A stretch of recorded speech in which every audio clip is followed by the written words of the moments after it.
வணக்கம் நண்பர்களே.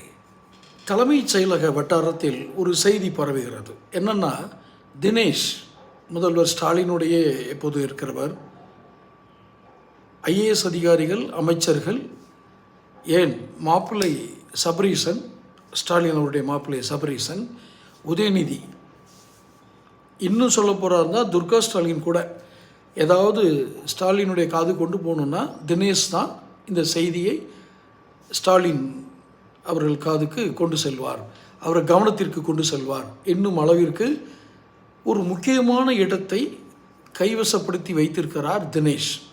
அவர் ஒரு போட்டோகிராஃபர் என்பதை நாம் அறிகிறோம். ஒரு போட்டோகிராஃபருக்கு இவ்வளவு முக்கியத்துவம் எங்கிருந்து கிடைத்தது?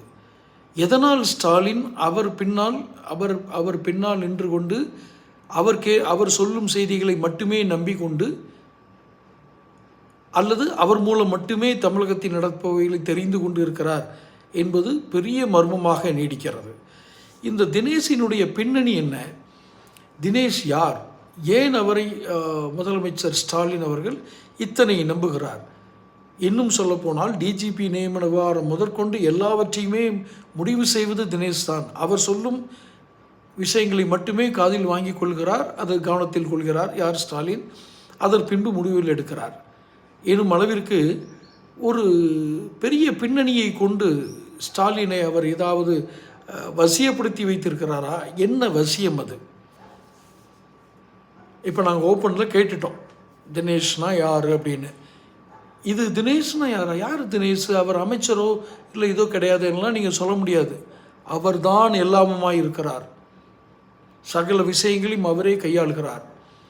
ஒரு டெப்டி சிஎம் என்னும் அளவிற்கு செயல்படுவது தினேஷ். யார் இந்த தினேஷ்? விரைவில் இதை பற்றிய தகவலோடு வருகிறோம். ஏன் திமுக அவருக்கு பயன்படுகிறது, அல்லது ஸ்டாலின் அவர் சொல்வதை மட்டுமே கேட்கிறார்? இதை பற்றிய செய்திகளோடு அடுத்த பதிவில் இடுறோம். ஸோ தொடர்ந்து பேசுவோம். சேனல் சப்ஸ்கிரைப் பண்ணுங்கள், நோட்டிஃபிகேஷன் பெல் பதிவு பண்ணுங்கள், பிடிச்சிருந்தால் லைக் பண்ணி ஷேர் பண்ணுங்கள்.